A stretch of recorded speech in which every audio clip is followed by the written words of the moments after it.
Yeah, thanks so much. We do want to hear from you, though. We really do.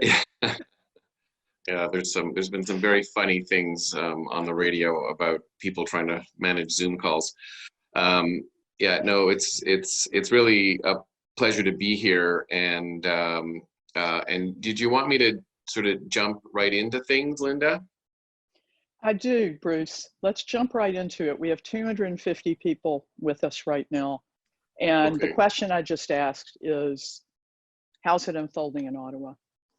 Yeah, sure. So what's interesting, and there was just an article today in the Financial Times, which I think reflects in some ways what we're seeing, in Ottawa and even across the country, which are really these kind of two dominant perspectives that are out there.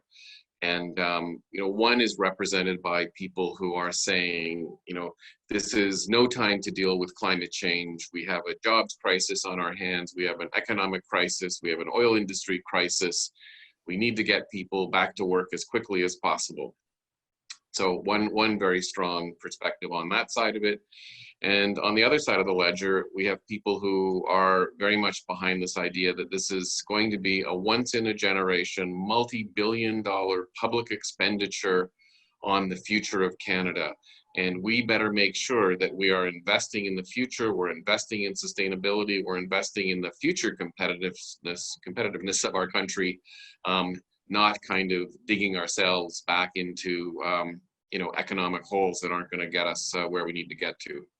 And I think, what I'm hearing as well is that is a kind of an active debate right now going on in Ottawa with respect to the extent that we use these stimulus dollars to get us on the right path to a sustainable, competitive future versus trying to get money out the door quickly to so-called shovel-ready projects.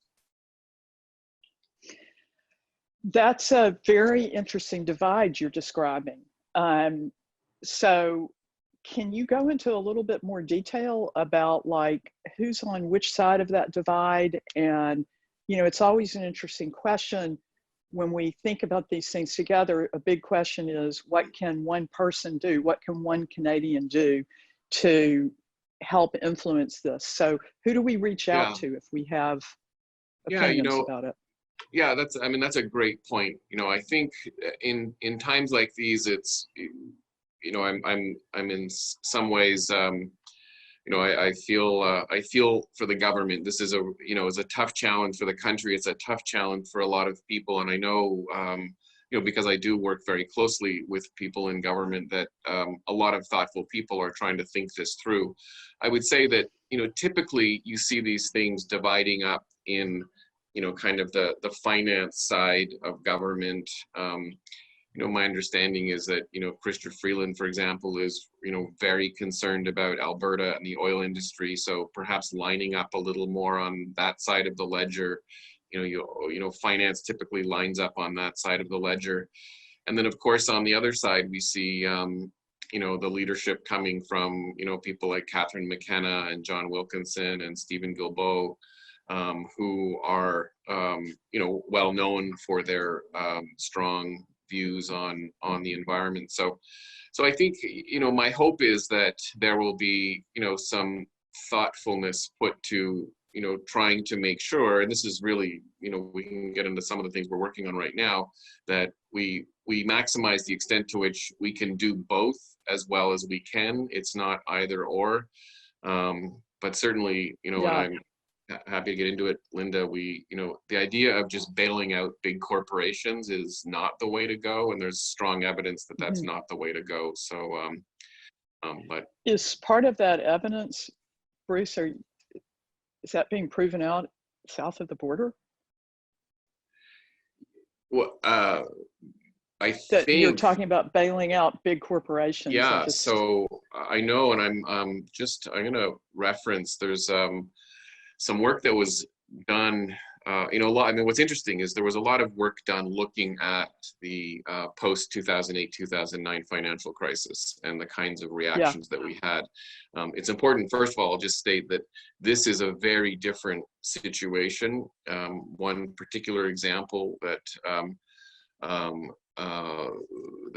that came to me just the other day is that I saw evidence of, was that in the financial crisis, about 80% of the people that were affected through unemployment and other things were male, whereas in this crisis 60% are female. So it's almost a complete flip in terms of who is being affected. And then of course, when you think about it, it makes some sense. We're seeing largely the retail sector, for example, healthcare workers, those parts of the economy where you will see, women working more than men, and also lower income jobs being affected. So it requires a different kind of response. But if I can just for a second, Linda, and just talk about the bailout of a former federal deputy minister in Canada, Paul Booth, super smart guy who led the auto sector bailout in 2008, 2009,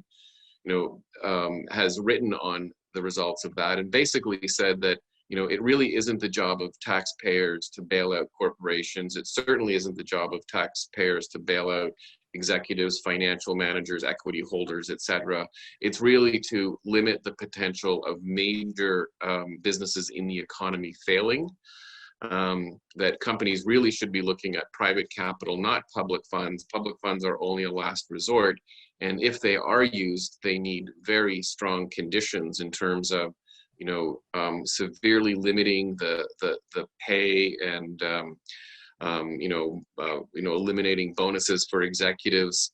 There needs to be direct oversight of decision making, salaries, anything that basically could jeopardize the company. And then finally, the whole process needs to be limited in terms of the amount of dollars and time frames. And so we're certainly not seeing that right now in the U.S. I think none of those conditions are being applied. I think. And back to Canada, yeah. When we were talking earlier, I was saying, that when we're talking about the essential workers, like in the U.S., I have the feeling that those are the expendable people, and how just tragic that really is to watch that. And in Canada, that's different though. In Canada, we have the social safety net, and you had some thoughts on that about our need to move forward in that way. Can you talk about that some? Yeah, sure. I think, just building on that, if we look at, and there's really sort of 2 or 3 phases that we would probably be thinking of right now in terms of kind of economic support and stimulus and bailout. And the first phase really is what the government has been focused on, and that's helping the most vulnerable people who have lost their jobs and need to have some form of income. And that's obviously the most critical piece of this. And it's critical that the money is going to individuals, going to small businesses, not going to major corporations. And I think our federal government's done quite a good job of that. And then we start moving into the near-term stimulus and sort of mid-term stimulus, which is really more about how do we start getting money into other parts of the economy to support and continue and maintain kind of that sort of work. But just on the point you're raising, Linda, I think that what we've seen again in the US versus in Canada, where you've got a country that has the highest per capita expenditure on healthcare of any country in the world, and yet we've seen over 1.25 million cases, over 75,000 deaths, and really a system that has turned out to be incapable of dealing with COVID in I think in a way that you would imagine a country like the US being able to deal with something. And to me, that comes back again, for me, I work on public policy, almost everything for me comes back to public policy in some way. And what we see is just this, stark difference between how Canadians largely respect public institutions, they respect government, and we have faith in our governments and our public institutions, and basically are behind them.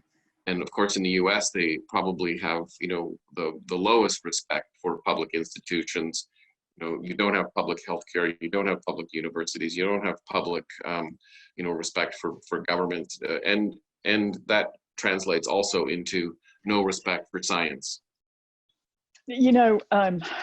I know that our audience, I see there's closing in on 350 people on the call, and I know that everybody wants to hear you talk about a lot more about what the opportunities are in your mind to transition right now, and those billions that we're looking at the government spending, how to get those to be used for climate change mitigation and sustainability.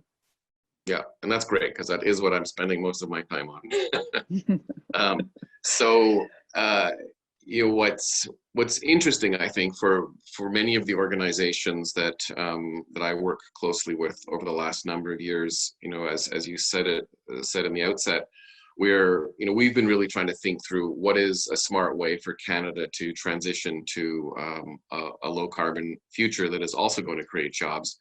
And I think the one thing, and happily, I think this is getting a lot of traction in the federal government and at the provincial level, to really look at creating jobs, rebuilding infrastructure, making people healthy, and solving climate change, is investing in the fixing up of public building. So basically, putting a lot of money into building retrofits. I know I was looking earlier at some of the questions someone was asking early on and for this, and it was linking up to the connection of health and people responding or being affected by COVID. And so if you look at air quality, air pollution, indoor health, and how those things can be compromising public health and making people more at risk to these things, that's just one other kind of connection to COVID. But at the end of the day, if you look at the importance of high quality, healthy public buildings, private buildings, buildings in Indigenous communities, probably one of the biggest tragic gaps in building infrastructure in the country. We can actually, by investing, and it has to be done in quite a new way in terms of the amount of money that would be required, the training that would be required. But why this is such a great idea is it gets people to work in every single community in the country. So unlike, bailing out oil and gas, or, maybe helping grain farmers, which obviously is important, these things are very regional. But there are buildings in every single town and city in this country that require building upgrades. There's local trades people in every single community in this country that can be put to work helping with that. And also, Canada has companies that manufacture windows, manufacture doors and heat pumps and all of those technologies. So once you package all that together, that's like a no-brainer in my view. Number one. That's really interesting. Before you go to number two, I want to bring our participants' attention to the fact that probably a couple of months ago, James Glaive wrote a piece for us about Vancouver's successes in that area, and he called it like the quietest or the most boring climate change fix that you can imagine, because it's just, it's really nuts and bolts. Yeah, no, it is. We often describe energy efficiency or building retrofits as kind of the least sexy thing out there. One of the sort of simple reasons is you're not going to see a politician cutting a ribbon in front of insulation behind a wall. So that is a challenge, and there are a lot of other financial financial and other barriers that make it difficult. You hear a lot of people who, more on the free market side, who will basically say, well, if it's such a good idea and it saves so much money, why doesn't it just happen? There's a lot of research on why it doesn't happen, which I won't get into, but this is, to me. Maybe you could refer us to something we could read about that. Sure. Do you have anything off the top of your head, or maybe later I can share it with our audience? That would be great. Really interesting. It's such a Yeah. big question of why, when we know these things, is it so hard for them to happen? Yeah, I mean, I'll just mention one thing for anyone that's immediately, taking notes. So there's a group called Efficiency Canada, energyefficiency.org is the website, and they've got a lot of this material available for people to look at. Okay, so before I move on, you said that was number one. So do you want to tell us number two and number three? Sure. The building would be number one, and then yeah, and these, the of course, transportation next, or? Yeah, these are sort of illustrative examples. Another one that we're involved in, just trying to better understand, but which I think is really exciting, and it would probably be more in that sort of midterm in terms of the opportunity is looking at transitioning to a hydrogen economy. And so if you actually, what does that mean? Right, so if you step back for a second, if you look at where, and again, for us, we're always trying to think of, where will we be in 20 years, not, what do we need to do tomorrow? Which of course is, we have the, luxury of doing that. Governments often get stuck in the, what are we doing tomorrow business. But if you basically look at how we are going to power our homes, our cars, our trucks, our buildings, basically, industrial processes, the entire economy, and do that without burning fossil fuel in the future, you don't have a ton of options. And if you're a country like Canada, you want to look carefully at what are the best options. And so in our assessment, two of the best options are electrification of as much end use as possible. So that means, electric vehicles, more electric heating. There's, you can make steel with electricity. We already do a lot of things now with electricity. So electrification is a big piece. And then for those things that actually require mobile fuel and things like heavy trucks, maybe buses, trains, ships, things like that, we're looking at hydrogen fuel cells. And so right now, Alberta, for example, is among the lowest cost producers of hydrogen in North America.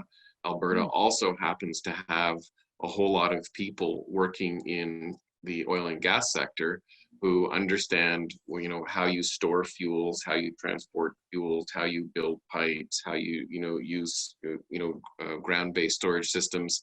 And in the sort of early transition, much of the hydrogen will be coming from natural gas. So this to me seems like a very obvious opportunity for Alberta to look at what is a future role for energy for them, as opposed to bailing out traditional oil sector, which really I think is going to be a very short-lived economic activity. So that's one where, right, like starting now, we know of examples where you can be building hydrogen fuel cell trucks, you can be building the transportation infrastructure, the pipeline infrastructure, the storage infrastructure. And I think, the federal government and Alberta government really need to get on with that kind of thinking. Okay, so you've mentioned two areas that you think should be part of, I'm assuming, should these be part of a stimulus package then? Yeah, absolutely. Yeah. And then what's number three? And then number three, I'm just going to build on what I was saying earlier, is really looking at sort of the idea of electrification. And when I say electrification, there's kind of two sides to that. One is creating the electric supply. So that means the power to power all of the things that are going to be electrified.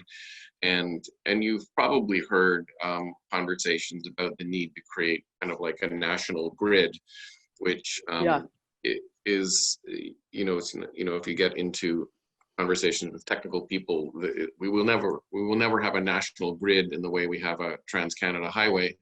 But what we do need to do is look at where are the most sensible interconnections in Canada that will both help with electrification and help with decarbonization, meaning how do we get existing fossil-based electricity out of the system. And so we know, for example, connecting clean hydroelectric resources in British Columbia into Alberta can basically help Alberta get off of fossil fuels. We know the same thing between Manitoba and Saskatchewan, with Manitoba having a lot of hydroelectricity and Saskatchewan having a lot of fossil fuel. And we're actually working actively now on a project that is looking at all of northeastern North America. So Quebec, the Maritimes, Ontario, Newfoundland, and the northeastern United States. And again, without getting into all of the technical details, but using hydroelectric storage to bring on more intermittent renewable power, and then you layer onto that, as I was saying earlier, the fact that if you're going to have more electric cars and electric heating and other uses, we're not just talking about connecting and decarbonizing our existing system. We're talking about doubling or tripling the existing electricity system to meet our future needs. So that means building, more supply, which is always politically challenging, but needs to be done. And it means building more power lines to connect these systems together, which again is not simple politically, but it has to be done. And I would say, frankly, I think some people are going to have to get over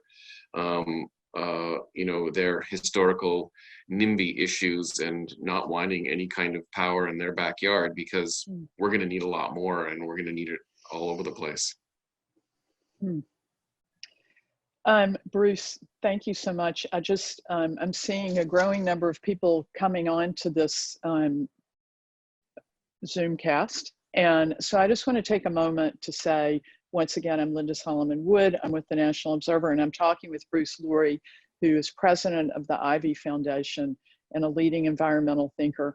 And I also want to tell everybody that Ivey Foundation has funded National Observer's special report on the transition to the clean economy, and allowed us to do a lot of reporting that we would not have been able to do otherwise. So thank you for that. And now I want to move on to another question. How do we ensure equitability in the transition?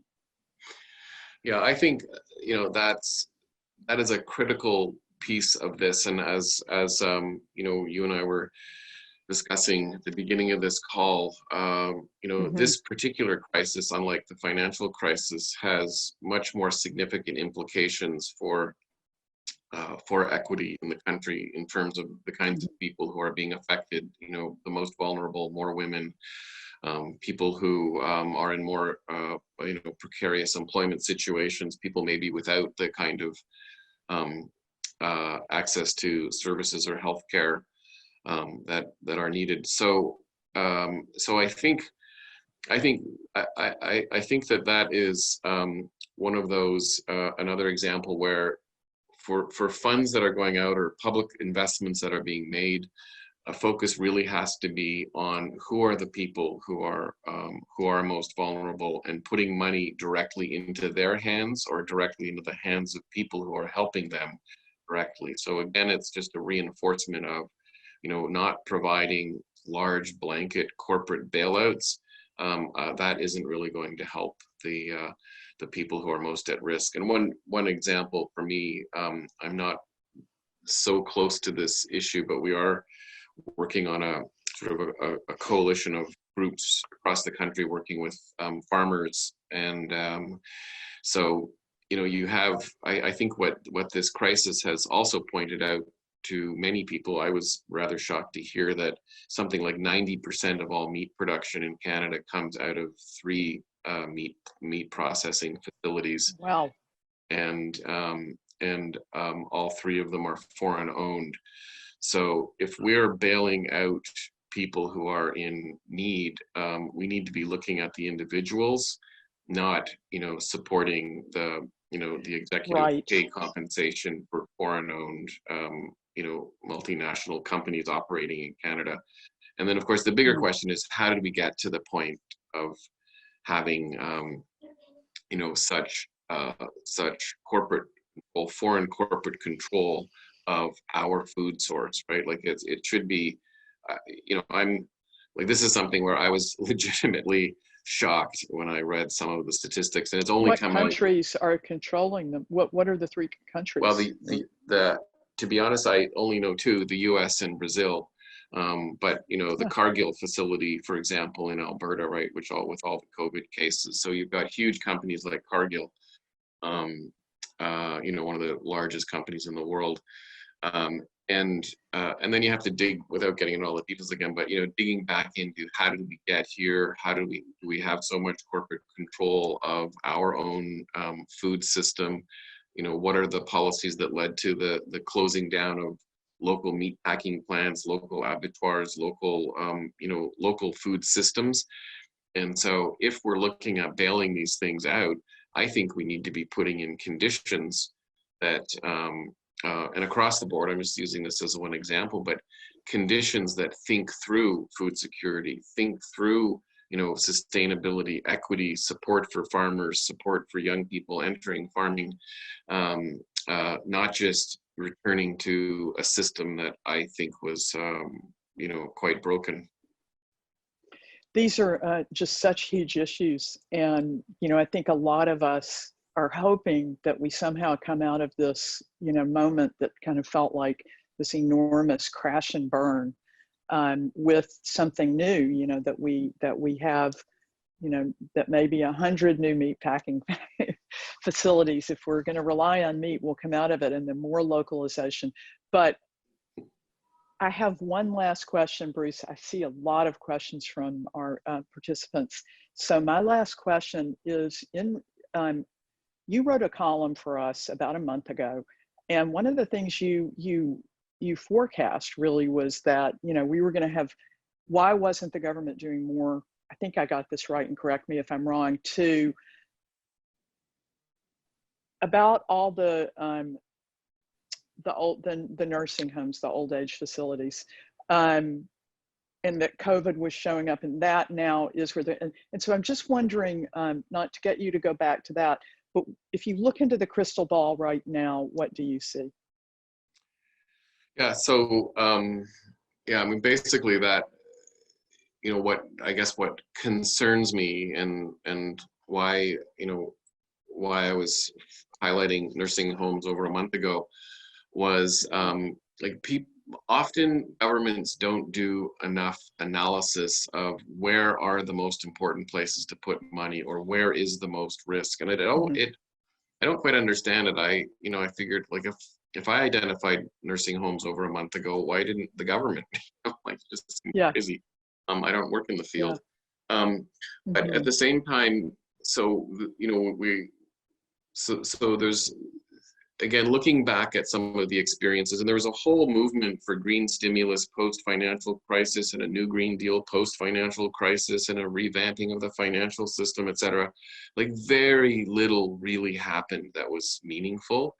And so, I fear that could be the case again, because the major economic interests make sure they get protected. Governments get lobbied more by them than anybody else. Governments, and then we also get stuck, which relates back kind of to the nursing home example, is governments really have trouble looking out very far down the road, right? So they're going to end up getting stuck, and which is why we started off with those two kind of major visions out there. And the reason why I fear that the short-term economic one might win out is because that historically it always does, and historically that's where governments land. So I do have some optimism that for the first time, at least that I've ever seen, there are it isn't like 99% of the people saying just worry about the economy, and 1% saying, we got to think about sustainability. It actually feels kind of 50-50. So we do have a chance, and 50-50 even in the government. And I know there are some very smart people, very dedicated in the federal government, thinking this through right now. So I guess maybe we'll get into the questions, but my hope would be that anybody listening, anybody concerned, anyone that wants to learn more, talk to your local MP, MLA, MPP, and really encourage them to be thinking about what's going to be best for our communities, in 5 and 10 years, not only thinking about how do we bail people out today. Okay, thank you, I'll leave Bruce. that. I'm gonna look at the questions now, and I see that the one that's been voted up is to the top. Could you talk about the ability of government and intergovernmental agencies to tie funding to environmental goals? For example, the tying of Alberta bailout money to orphan well cleanup. It's a great question. Yeah, that is a great question. And that's, I think that any major government, investment project, bailout, stimulus, whichever piece it comes out of, needs to be tied to both like environmental sustainability and equity goals, right? They actually have to build that into those kinds of funding programs. And I'm confident that there are enough businesses that believe that, and there are enough, particularly, small businesses that believe that they will find people that will help support the economy in that way. And, if you're a big company that simply doesn't want to have those conditions put on them, then fine, you don't get the money. So I think that is really critical. And that's a perfect example of where, I'm hoping that you can have that combination of, because some people are saying, we shouldn't bail out oil and gas at all. And, which you understand those sympathies in some ways, but at the same time, if you're going to be doing it, I have the example with hydrogen or orphan wells is a perfect example. You want to make sure that you're, supporting, again, so this is a good example of what I was illustrating. This is supporting workers who are going to be, working in the, across the province of Alberta to help clean up those wells. It's not bailing out, oil and gas companies to do, the same old thing. So, the one sad part of it is it's getting the oil companies off of, 25 years of egregious irresponsibility in leaving those orphan wells, but maybe we'll leave that one for now. Okay. So the next question is, I haven't gotten the impression that the dollars flowing for governments now is geared to, quote, net new investment, unquote, but that it's primarily geared to save people and businesses from going broke. Can you, the only one I can think of is the money to clean up, that's a kind of a follow-up to that, wells that were orphaned by the irresponsible oil and gas industry. Please tell me what other net new investments are being funded.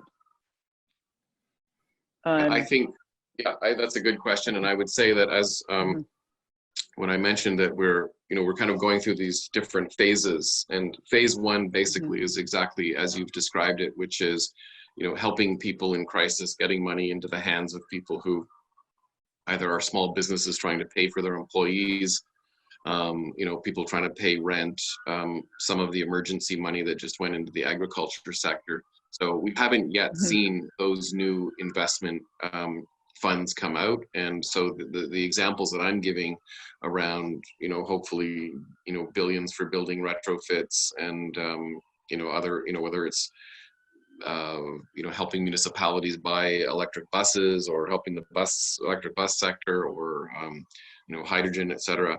That money we don't know what that money is yet or what it's going to look like. So I suspect we'll start to see some of that in September or October. Okay, follow-up question. Next question from Michelle is, isn't it time for a basic income for all Canadians? Yeah, absolutely. I will not disagree with that. I think it's, I think that, what something like a COVID pandemic does is it makes those ideas become more real, and it makes them more understandable. And if you had, Mm-hmm. just look at the United States, right? If the United States had a basic income and public health Mm-hmm. care, you would not have seen 75,000 people die in the last month. So, Yeah. 100%. Yeah. Me too. So are there any green shovel-ready projects that you can tell us about? Yeah, I mean, I think there are, I mean, some of the things that I was referencing. So I think there are some projects that are ready in terms of building some electricity infrastructure today. I think there is, I'll go back and say that if you think of building retrofits as shovel ready, I think that is ready to roll out. In terms of very tangible individual projects, I'm not really working on that level. And but I will add that I heard a great line that being used, referring to them as shovel worthy versus shovel ready. So somebody followed up with that. Shovel ready or shovel worthy? Yeah, and I think what's your that's opinion? Yeah. And that's the exact tension, right, that we're describing. So is I would say most people even people who work on the finance side and who went through the 2008-2009 crisis would advise against shovel ready, but very much support shovel worthy. And shovel worthy might mean they're not quite as ready as some of the shovel readies, but I think there are shovel worthy projects as well. But that's a good question. Well, we're going to be reporting on that a lot. I can just say that over the next 6 months. So I hope everybody participating will be watching that. So that's such an important question, and we're going to be talking to lots of people about it. How do you see the relationships between federal, provincial, and municipal governments changing, if at all?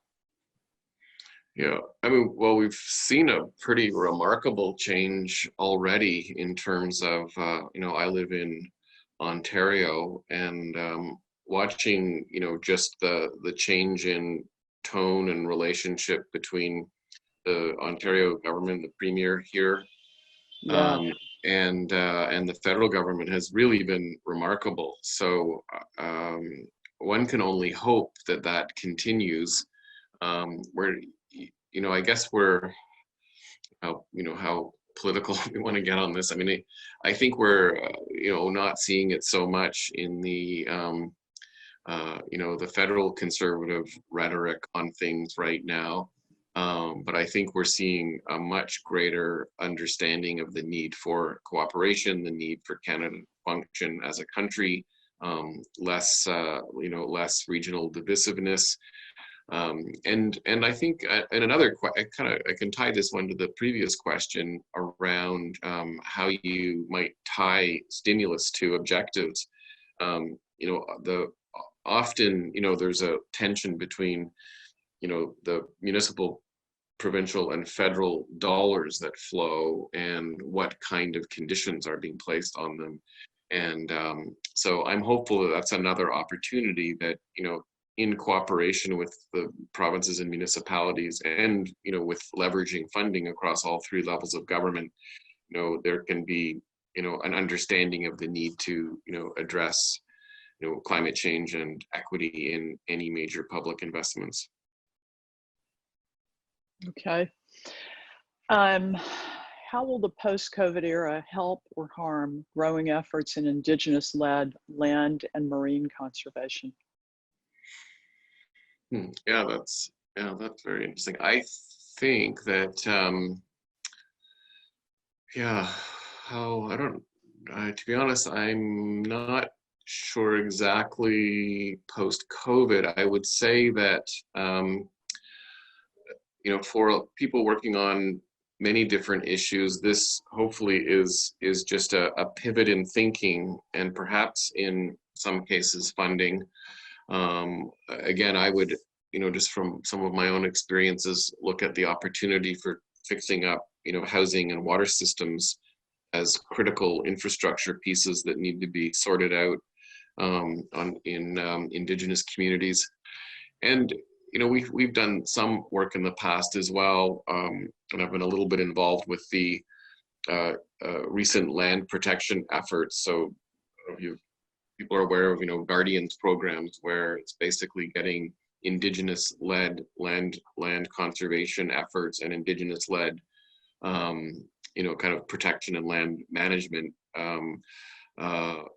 advanced. And you know, I think fortunately this government was doing some federally was really doing some excellent work, and of course, you know, BC leads the world in a lot of this kind of thinking. So I would only be hopeful that that continues apace and is accelerated.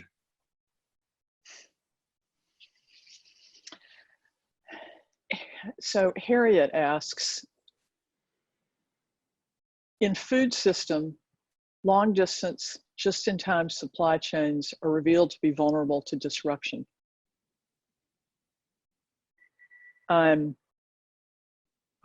and it just disappeared, the rest of the question. Let's try this. Regenerating soils can sequester large amounts of carbon. Presently, agriculture is a major source of greenhouse gases. Can we shift to regenerative agriculture? That's Harriet's question. Oh, awesome. That's a great question. Yeah, I agree entirely. And if you look, I agree. I would say that that's a very good example of where we really need to be tying any of these large kinds of investments. And I would say, hopefully, opportunities to kind of rethink existing policies and programs that that kind of entrench kind of the global food system and make it difficult to actually achieve local food security, specifically on soil and carbon sequestration. So there's, in fact, I was just having a conversation yesterday with some experts on that, and absolutely, there are opportunities there. And I would say that one of the pieces that often gets missed is the largest greenhouse gas contribution of the agriculture sector is the use of inputs, being, you know, fertilizers and pesticides. And so anything that we can do, and they also happen to harm soil health. So I think first and foremost, what we need to do is look at any kind of system or any kind of support for farmers that actually helps them reduce inputs and move towards regenerative agriculture. Okay, we have a little thread going about hydrogen, and people want to know, are you sure, is it really a green energy? Is it really a clean energy? How do you make it? Was it coming from natural gas? And if so, how can that be?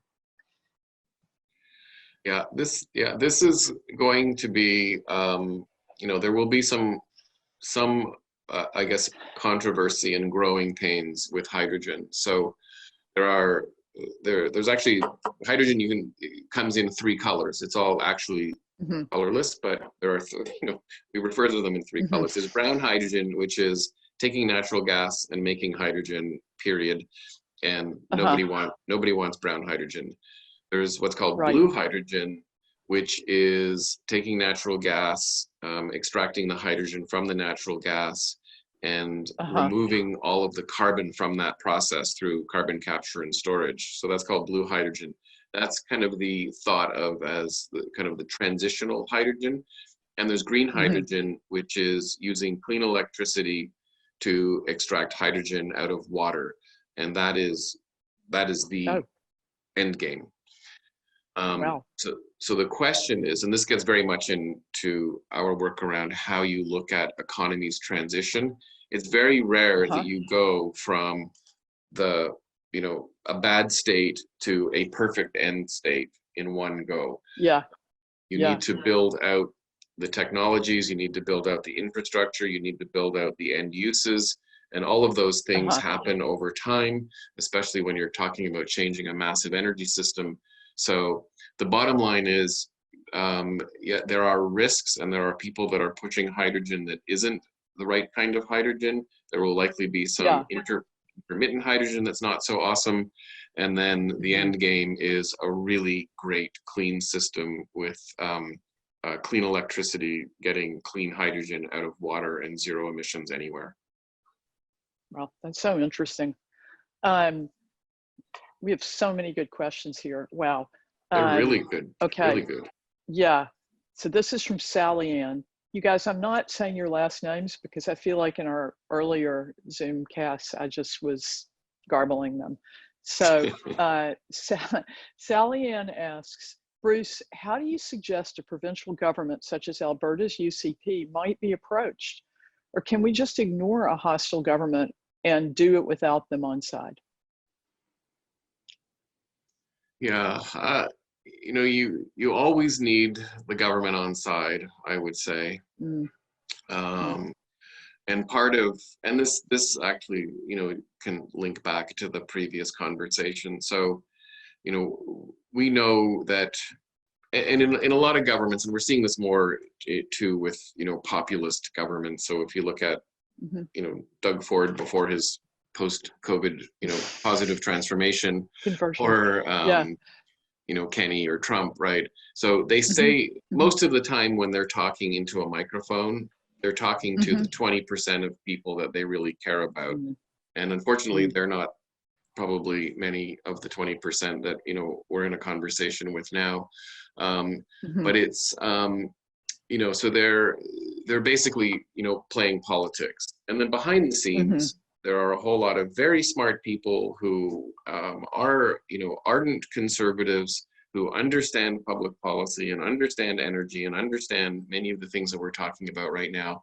And they're working their hardest to make the best decisions for the future of their jurisdiction within their, you know, ideological frame. And so, you know, our approach is, you know, we may, you know, I don't work directly with Jason Kenney, but I do work with some super smart people in the Alberta government that understand that they need to change. They understand the dynamics going on, and they're open and willing to have conversations about where we need to get to. Unfortunately, we don't read about that when we read it in the papers, but there is, I can guarantee you there are some smart people doing positive things inside Alberta, and my goal is even now, and my goal is to, you know, find those people and work with them and support them. Thank you. Nancy Powell asks, a large percentage of Indigenous communities, around 40%, don't have access to water, to clean water. Do you see this as part of the rebuilding infrastructure phase? And also, will training of Indigenous communities occur to create jobs for retrofitting buildings in their communities, do you think? Yeah, and I touched on both of those points earlier. I think, to be honest, it's been a little mind-boggling for me. I did early work when I was doing my master's degree in Indigenous communities in the Arctic in Canada, and it didn't, you know, I mean, it didn't take much to figure out, you know, just how tragic the housing situation and water supply situation was, and you know, that was 30 years ago. So I've never quite understood how we can't really figure out a way to fix building infrastructure and water infrastructure in Indigenous communities. And this, it's like COVID or not, like what if it can take a pandemic or a crisis? I mean, it already is a crisis. Like it's anyway. So, you know, I honestly don't understand, other than recognizing the complexities, you know, how it is something that seems so straightforward, like fixing up people's houses or having clean water, for 30 years has not been solved in this country. Yeah. So Tessa Vikander says, Bruce just said, this question came in a few minutes ago. Bruce just said that this crisis will require a different approach than the 2008-09 crisis. because the COVID crisis affects more women than men. But his primary suggestion is to encourage building of new projects, buildings across the country, but the construction, electrical, and engineering job market is dominated by men. How can we reconcile this? That's an Even excellent. if we encourage women to be hired, the gender balance in that industry is not going to transform overnight. Yeah, that's a very good point. And I think a little bit, I'm not dodging this because I think you've have legitimately pointed out an inconsistency in my remarks.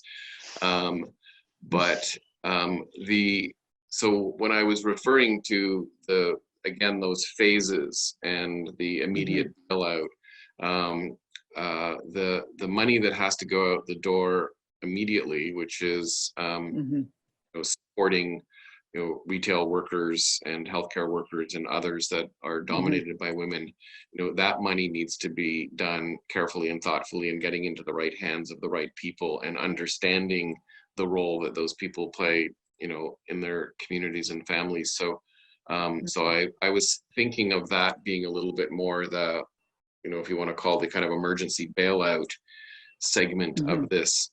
The longer term building the economy piece, I think, I can tell you it's a challenge in a lot of our meetings where the energy sector is without question dominated by men. I happen to do a lot of work in the energy sector. So I think that's a good question. I don't have a good answer for the longer term.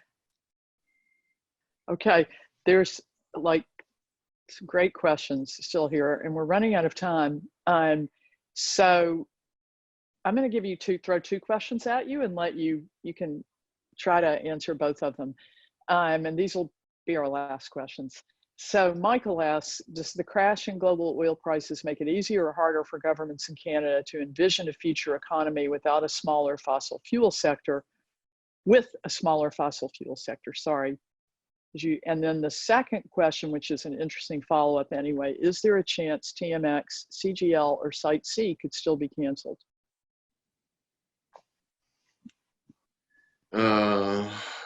So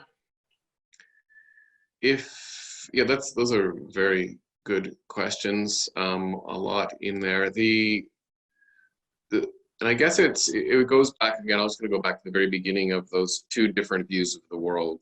So in some ways, the fall in oil prices is making it more difficult to make decisions, and it is creating more pressure on people who are trying to solve the oil crisis in Alberta with the COVID economic crisis in the country. So that is actually making it in some ways harder to think about this as just a COVID economic crisis, because we've got the double whammy of the oil crisis on top of it. I would say it's also in kind of a material way, what it's done is the oil prices have collapsed. And whenever oil prices collapse, it makes it harder to build cleaner renewable projects. So that's another kind of legitimate piece. I just was reading a study or a paper recently, like that came out yesterday, showing that the renewable sector is the only sector that is anticipated to grow in 2020 of all of the different parts of the energy sector. So we're going to see some positivity there. But overall, it makes it harder for Canada, given the particular challenges in Alberta. And the other second one, Linda, it was about, is there any chance for TMX, those projects, CGL, or Site C, to be canceled? I don't know. I mean, I would say no for Site C. I mean, that's, I think, pretty solid in there. TMX. I think. I guess Trans Canada. Yeah, Trans Canada. Yeah, I mean, it's going to. Basically, yeah. That's a super good question. It's gonna really push the viability of those things beyond the viability that they had. Right. We're going to see depressed, I think, oil and gas prices for quite some time, and depressed demand for quite some time. And if you imagine, one of the things that we haven't, talked about it is, you know, how will this affect all of our future behaviors going forward, corporate behavior, travel behavior. You know, if this means that we see, you know, a 20% decline in air travel going forward, you know, then suddenly you've got a massive depression in, you know, oil and gas demand. Same with automobiles. If say 20% of the population decides they're going to work from home going forward, or companies are going to say, let's stagger it for the next 2 years and only half of the people are going to come to work. You know, we're going to see super depressed oil and price demand and gases, gas prices and demand going forward. So I can't imagine that some of that's going to be viable. Bruce, that's so interesting. And thank you so much for your time. It's been great to have you here with us today. Oh, thank you, Linda. It's my absolute pleasure. I love the National Observer. Thank you, Bruce. That means a lot to hear. And before I say goodbye to everybody, I would just like to thank all of you on the call who are subscribers. I'm sure a lot of you are. And those of you who aren't, I'd like to ask you to subscribe, go to the site, read our work. We really can't do what we do without thousands of subscribers all across Canada. And yeah, there's never been a time for me in my whole career when I can say, you know, what we do as journalists is really important. So please subscribe and stay safe, stay well all across Canada. Good afternoon if you're in Vancouver. Good night if you're out east. See you next week. We'll have Carrie Shermans on to talk about the food industry and restaurants. After that, the next week, we'll have Matthew Purdy from the New York Times talking about reporting from the heart of the pandemic, and followed up by Minister Catherine McKenna. Again, I think we'll be talking about shovel-worthy jobs and infrastructure. And into June, we have some more exciting announcements, but I'll save that for next time. Bye, everybody.